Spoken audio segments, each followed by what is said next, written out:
নমস্কাৰ প্ৰিয় দৰ্শক সকলোকে এই অনুষ্ঠানলৈ পুনৰ স্বাগতম জনাইছো আমি কথা পাতি আছিলো ইউপিএসসি সিভিল সাৰ্ভিস পৰীক্ষাত কেনেকৈ অৱতীৰ্ণ হ'ব পৰা যায় বা অসমত কেনেকৈ শৈক্ষিক প্ৰিপেয়াৰ কৰিব পৰা যায় প্ৰথমটো সেগমেন্টত এটা প্ৰশ্ন আছিল যেটো প্ৰশ্ন উত্তৰ বিক্ৰম কৰি দিব নোৱাৰিলে প্ৰশ্নটো ৰক্তিম ৰঞ্জন বৈশ্যই সুধিছিলে প্ৰশ্নটো তেওঁৰ আছিল থুলমুলকৈ এই যি প্ৰস্তুতি কেতিয়া আৰম্ভ কৰিব লাগে বিদ্যালয় লেভেলৰ পৰা আৰম্ভ কৰিব লাগে নে পিছত কলেজ লেভেলত আৰম্ভ কৰিব লাগে কেতিয়া আৰম্ভ কৰিলে ভাল হয় মোৰ মতে preparation in the sense UPSC কাৰণে যেতিয়া আমি প্ৰিপেয়াৰ কৰো actually it is a preparation lifelong preparation kobo pari je jetia early stage opra ki korise so school level opra mo mote start kora to all little early hobo so my suggestion is graduation jetia student ejono khumai tetia all orientation bilak je syllabus ki kitab ki poribo lage ba keneko dhoroner questions bilak ahe hekini eta assessment kori lobo lage but say fourth sem manor pra jodi if it is a fourth sem you should start a serious preparation je karon 1 year man lagbo tetia once you clear graduation or final jetia thake hetu time on they can appear for the exam the UPSC has now become little dynamic current affairs lot linked hoy thake so a lot of things are current affairs works like a lighthouse okay etu file question jabo pare ba because the topics are same geography hetu ase indian polity agor pra hetu ase tat jikhini amendment modification hoise but ultimately this is the same so kunba ejone je question frame koribo tekhete ejon aware candidate gutei public life ot jetia thakibo tetia tekhete he akhe pakhe nijor ki hoy ase dekhonot ki ase hetu logot relate kori subject to understand koribo parile na nai with that reality he understanding to uporot all focus kore so I think it is a dynamic preparation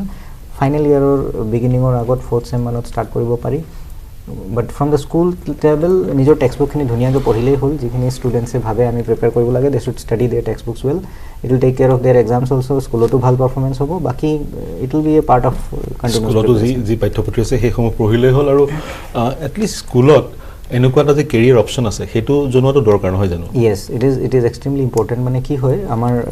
school লেভেলৰ পৰা এটা আমাৰ orientation আহি যাব লাগে হেকানে মই বাৰে বাৰে ওৰিয়েন্টেশন কৈছো প্ৰিপাৰেচন কোৱা নাই যে we should think about different careers এতিয়া কোনোবা যদি ডক্টৰ হ'ব বিচাৰে কোনোবা ইন্ডিয়ান আৰ্মি যাব বিচাৰিব পাৰে কোনোবা মিউজিশিয়ান বনিব বিচাৰিব পাৰে কিন্তু সেই টাইমত এটা ওৰিয়েন্টেশন আহি যাব লাগে যে suppose this person is interested in civil services কি অপচনস আছে কেনেকে হ'ব সেই গুটেখিনি কথা তেতিয়া অলপ ক্লাৰিটি আহিব লাগে স্কুলৰ ছাত্ৰ-ছাত্ৰী জনা দৰকাৰ আমাৰ হৈতে যিসকল ছাত্ৰ-ছাত্ৰী আজি সংযুক্ত হৈছে আপোনালোকৰ পৰা জানিব বিচাৰিম আপোনালোকৰ কোনবা জনে কক ঋতুৰাজ আপোনাৰ যিখন কলেজত অধ্যয়ন কৰিছিল তাত এই ধৰণৰ পৰিবেশ আছিল নে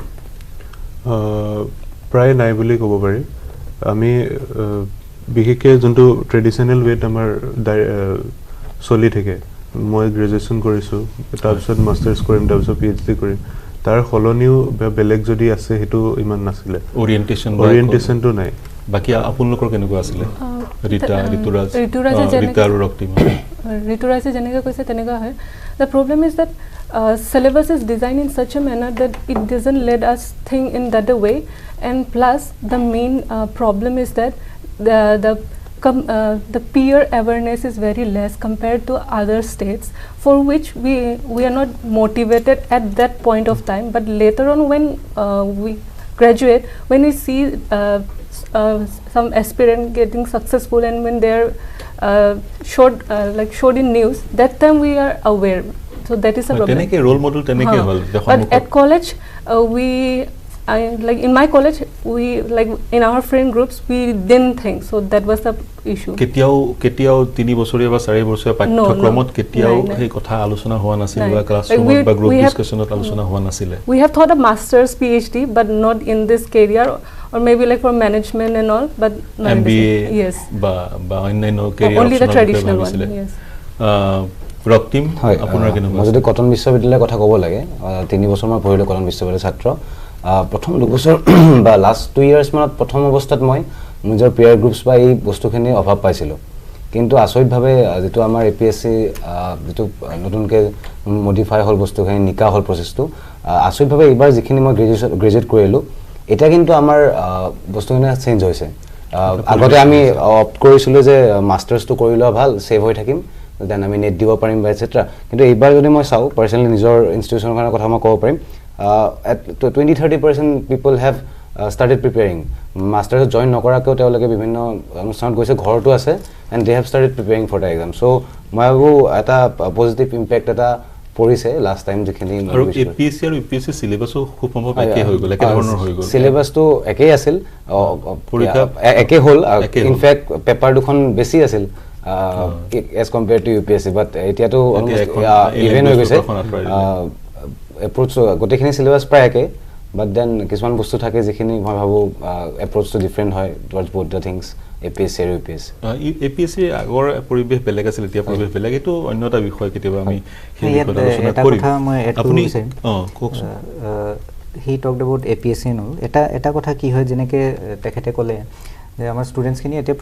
প্ৰিপেৰেশ্যন কৰা আৰম্ভ কৰিছে বা কলেজবিলাকত এটা পৰিৱেশ আহিছে। প্ৰাইমাৰীলি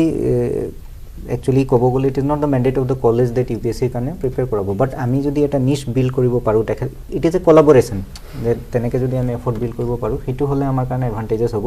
ছেকেণ্ড, তেখেতে যে ক'লে প্ৰিপেৰেশ্যন ষ্টাৰ্ট কৰিছে, মোৰ মতে তাত আমাৰ এটা গেপ কি আছে, আমাৰ ষ্টেট লেভেল যিবিলাক এক্সাম, সেই এক্সামবিলাকৰ ডিফিকাল্টি লেভেল বা যিমান কনচেপচুৱেল আণ্ডাৰষ্টেণ্ডিং লাগিব, সেইটো যেতিয়ালৈকে আমি নেশ্যনেল লেভেললৈকে লৈ নাযাওঁ, তেতিয়ালৈকে আমাৰ ইমান বেছি ৰিজাল্ট আমি এক্সপেক্ট কৰিব নোৱাৰিম।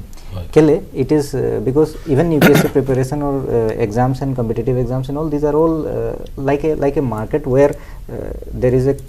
দেৰ is something we all demand it and then আমি তাৰ কাৰণে এফৰ্ট দি আছোঁ। চ' আমাৰ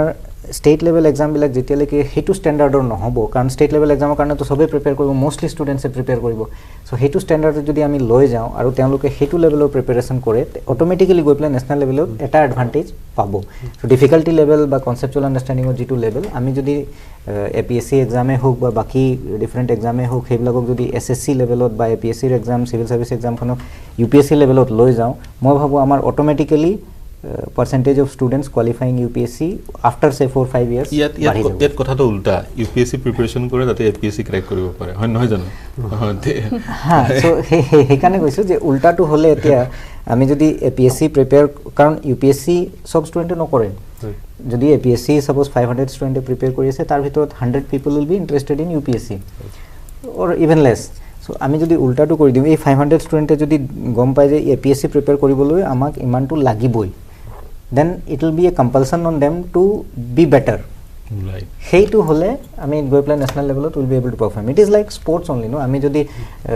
100 মিটাৰ ৰান কৰিবলৈ আমাৰ পেৰামিটাৰটো থাকে যে আপুনি 25 ছেকেণ্ডত ৰান কৰিব পাৰিলে ইউ আৰ দ্য বেষ্ট, তেতিয়া আমি অলিম্পিকত গৈ একো কৰিব নোৱাৰিম। আমি যদি পেৰামিটাৰটো অলিম্পিক লেভেলত আনি দিওঁ, দেন আমাৰ বৰ